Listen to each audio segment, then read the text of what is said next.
آج بات کریں گے ان 4 بدنصیب عورتوں کی جن کی شب بارات میں بھی مغفرت و بخشش نہیں ہوتی۔ یعنی یہ وہ 4 بدبخت عورتیں ہیں جن کو اللہ تبارک و تعالی نہ تو شب بارات میں معاف فرماتا ہے اور نہ ان کو جہنم سے آزادی عطا فرماتا ہے۔ اب وہ 4 بدنصیب عورتیں کون سی ہیں تو یہ جاننے کے لیے ویڈیو کو پورا دیکھیے گا، ثواب کی نیت سے آگے بھی شیئر فرمائیے گا، اور اگر کوئی سوال آپ پوچھنا چاہتے ہیں تو کمنٹ باکس میں ضرور بتائیے گا۔ آئیے بلا تاخیر ویڈیو کو شروع کرتے ہیں۔ دیکھیں، پہلی وہ عورت جو زنا کرانے والی ہو، یعنی بدکاری کرانے والی عورت، زانیہ عورت۔ دیکھیں، زنا ایک بدترین گناہ ہے، بلکہ زنا ایک ایسا جرم ہے جس کی وجہ سے انسان کی دنیا اور آخرت دونوں تباہ و برباد ہو جاتی ہیں۔ بلکہ اللہ عز و جل قرآن مجید کے اندر ارشاد فرماتا ہے وَلَا تَقْرَبُوا الزِّنَا إِنَّهُ كَانَ فَاحِشَةً وَسَاءَ سَبِيلًا، یعنی فرماتا ہے پروردگار کے لوگوں زنا کے قریب بھی نہ جاؤ، کیونکہ وہ بڑی بدکاری ہے اور بہت برا راستہ ہے۔ ہمارے نبی کریم صلی اللہ علیہ وسلم جب سفر معراج پر تشریف لے گئے تو اللہ عز و جل نے حضور کو بہت سارے مناظر دکھائے جس میں زنا کرنے والوں کا عذاب بھی شامل ہے۔ حضور فرماتے ہیں کہ ہم ایک ایسی جگہ پر پہنچے جہاں ایک تندور تھا، یعنی بھٹی جیسی کوئی چیز تھی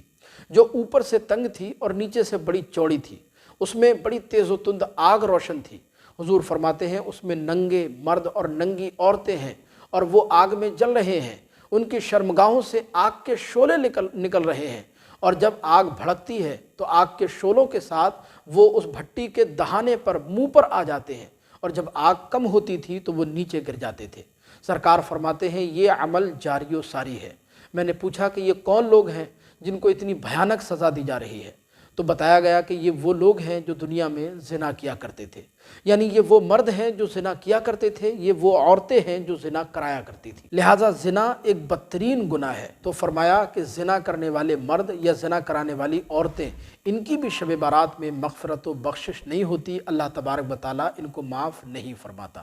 دوسری وہ عورت جو رشتہ داریاں توڑنے والی ہو، رشتوں کو ختم کرنے والی ہو، خونی رشتوں سے تعلق توڑنے والی ہو۔ آپ نے دیکھا ہوگا بہت ساری ہماری مائیں بہنیں ایسی بھی ہوتی ہیں جو بہت کثرت سے نماز پڑھتی ہیں، کثرت سے روزے رکھتی ہیں، بہت زیادہ تسبیح بھی پڑھیں گی، صدقہ و خیرات بھی کریں گی، قرآن کی تلاوت بھی کریں گی، بہت زیادہ عبادت گزار ہوتی ہیں، لیکن بعض ہماری مائیں بہنیں اس قدر بد اخلاق ہوتی ہیں کہ وہ بہت معمولی چیزوں پر، بہت چھوٹی چھوٹی باتوں پر رشتے توڑ دیتی ہیں، خونی رشتوں سے تعلق ختم کر دیتی ہیں، رشتہ داریاں ایک لمحے میں، ایک ہی جھٹکے میں جو ہے وہ توڑ دیتی ہیں۔ تو فرمایا کہ جو رشتہ داریوں کو توڑنے والی ہے، رشتوں کو ختم کرنے والی عورت ہے، اللہ تبارک و تعالیٰ ایسی عورت کو بھی شب بارات میں معاف نہیں فرماتا، اس کی بھی مغفرت و بخشش نہیں کی جاتی۔ اور تیسری وہ عورت جو بغض و عداوت رکھنے والی ہو،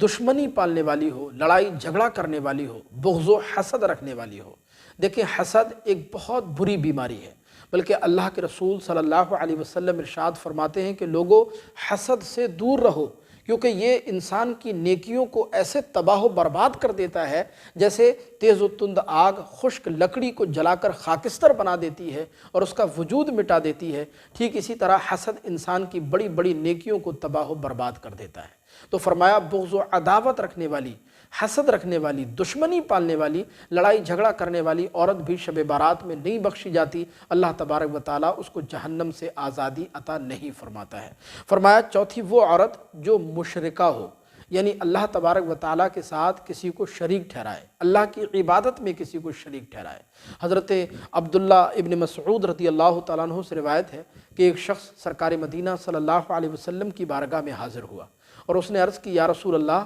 صلی اللہ علیہ وسلم، اللہ کے نزدیک سب سے بڑا گناہ کون سا ہے؟ تو حضور اکرم صلی اللہ علیہ وسلم نے ارشاد فرمایا کہ اللہ پاک کے نزدیک سب سے بڑا گناہ یہ ہے کہ تم اس کے ساتھ کسی کو شریک ٹھہراؤ، اس کی عبادت میں کسی کو شریک ٹھہراؤ، جبکہ تم جانتے ہو کہ اللہ ہی نے تمہیں پیدا کیا ہے، وہی تمہیں رزق دیتا ہے، اسی نے تمہیں دیکھنے کے لیے آنکھیں عطا کی، بولنے کے لیے زبان عطا کی، سننے کے لیے کان عطا کیے، دھڑکنے کے لیے دل عطا کیا، کام کرنے کے لیے ہاتھ عطا کیے، چلنے کے لیے پیر عطا کیے۔ اس اللہ نے جس نے ہم پر اتنی زیادہ مہربانیاں فرمائیں، اگر انسان اسی اللہ کے ساتھ کسی کو شریک ٹھہرائے، اس کی عبادت میں کسی کو شریک ٹھہرائے تو یہ شرک ہے۔ میرے نبی فرماتے ہیں اللہ کے نزدیک سب سے بڑا گناہ اگر کوئی ہے تو وہ شرک ہے۔ تو فرمایا شرک کرنے والی عورت، مشرکہ عورت، اللہ کے ساتھ کسی کو شریک ٹھہرانے والی عورت، اس کو بھی اللہ عز و جل نہ معاف فرماتا ہے نہ جہنم سے آزادی عطا فرماتا ہے۔ تو یہ 4 ایسی بدبخت عورتیں ہیں کہ شب بارات میں جہاں سب بخشے جاتے ہیں۔